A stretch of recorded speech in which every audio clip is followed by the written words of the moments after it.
Hey, welcome to World Entertainment. And yes, is Batman actually coming to the DCU? Well, Peter Safran says he is, but you can see there, the clock is ticking. What is the clock that is ticking? Well, of course, it's now officially confirmed that Paramount has been cleared to purchase Warner Brothers. Which means the futures of Peter Safran and James Gunn and even Matt Reeves is now in question regarding, well, will Paramount keep them or not? Because the Department of Justice has said, yeah, it's a go for that sale. But the question now is, when and where would the DCU Batman fit in? We still don't know. And Safran is out there talking. Craig Gillespie, the director of Supergirl, is also talking about whether Kara is aware of Batman, which we have the clip that you'll see that. This is the question. Will they still even be around to introduce a Batman? Because if Supergirl tanks, and it is tracking worse than they've ever expected because its numbers have gone down yet again. I just did a video about the tracking going down after they've cut like 28 minutes out of the movie, and now it's gone down again. Oh, that movie looks like it will be doing well to make 20 million in its opening weekend domestically. But if that flops, then Clayface flops, and of course if Man of Tomorrow flops, they're done. They are going to be absolutely done. But let's dive into this, and of course again we will see what Gillespie says about Kara Zor-El. And Millie Alcock's there, she gives an answer as well. But it's the case of the version of Batman they're running with is kind of, does anybody want it, being the fact that it's Damian Wayne going to be along there inside him, like, who's hated by people and stuff like that. The other problem they have, and this is one of the questions that's been asked, are they not moving forward with Batman in the DCU right now? Because there's speculation that Matt Reeves actually controls the rights to Batman.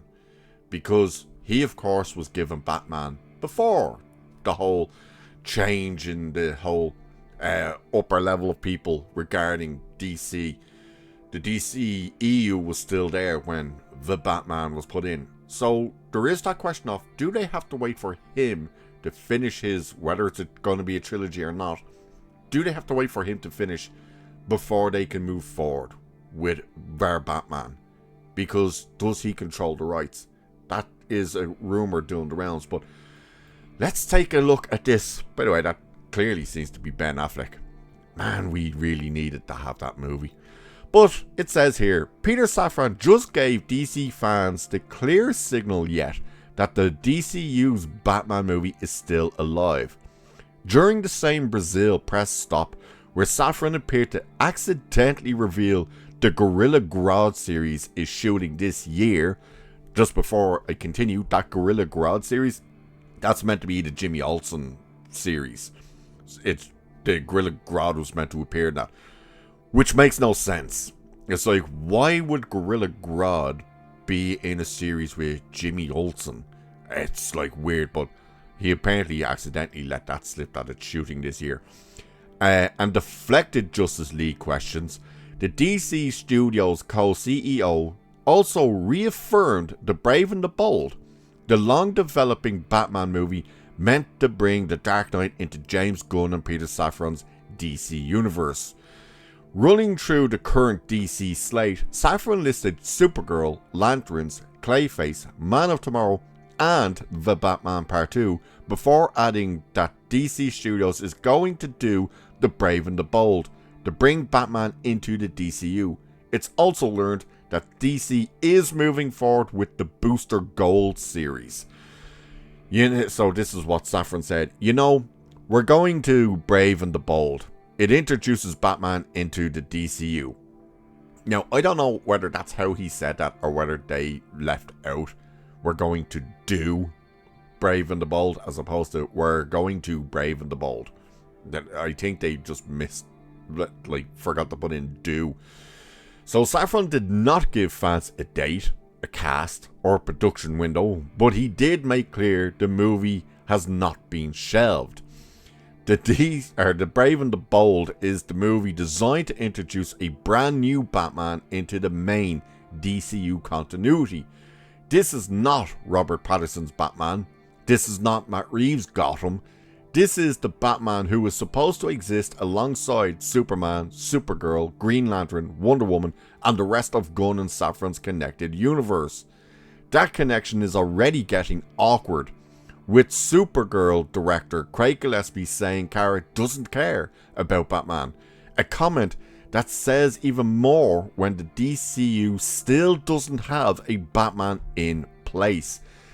So he was talking to that guy, Josh something, the dude who tried to get Henry Cavill to say fans are toxic. They're talking with him, and he asked, that guy asked, like, is Kara aware of Batman? Which is a weird question, quite frankly, but this is the response and the question how it went. So this is it. Write that down. That's a good idea. I hope so. Definitely write that down. They don't usually listen to me. So. Well, they should start. Craig, I've got to ask you, does Kara know who Batman is by this point? It's like she's so in her own space. Yeah. Like she's running away from everything.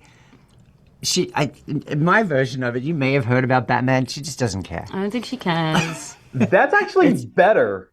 Yeah. I don't think she It's really like, it's cares. not her problem. It's not her world. No. It's not like she didn't ask for it. And that's where we meet her. Yeah. And it's kind of what you love about her, that she's like so. So I think the way Millie kind of turns and looks at him is almost like does he know something? Or it's her reaction at that question is strange, but the way they kind of frame it is like she does get, as opposed to he should have just said, well, that question doesn't get answered in this. This movie is its own thing. It doesn't connect to that stuff yet. But instead they went into this weird kind of, she just doesn't care. She does her own thing and blah, blah, blah. It was a weird question to bring up, and you have to ask, like, why would you bring that question up? Why didn't you ask that regarding Superman? Why wasn't there, like, when you were talking with James Gunn, when Superman was premiering, and say, like, Superman aware of Batman and stuff like that? So I find that weird. But it says here, the film is also expected to introduce Damian Wayne as Robin, bringing Bruce Wayne's son into live action as part of the new DCU Bat Family setup, which is like the 6th Robin. So you're going to miss out on so many great Robins just because James Gunn prefers Damian Wayne and everybody else hates the bloody thing. So that makes The Brave and the Bold one of the biggest missing pieces in the entire DCU. You cannot build a serious connected DC universe without Batman, and Safran has said as much before, calling it imperative that the DCU have its own Caped Crusader. So the distinction matters because DC now has 2 Batman tracks running at the same time. Matt Reeves' The Batman Part 2 starring Robert Pattinson is still set for October 1st, 2027 and remains under DCU's Elseworld banner, outside the main DCU continuity.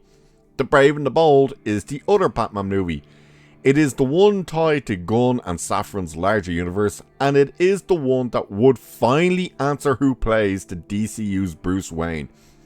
That statement is a weird one. It's like, what do you mean it would finally answer? You have to cast it first, so unless it's cast, then it doesn't answer anything. So Safran grouping both the Batman Part 2 and Brave and the Bold in the same slate rundown is notable. It means DC is still publicly treating them as separate projects, not quietly folding one into the other.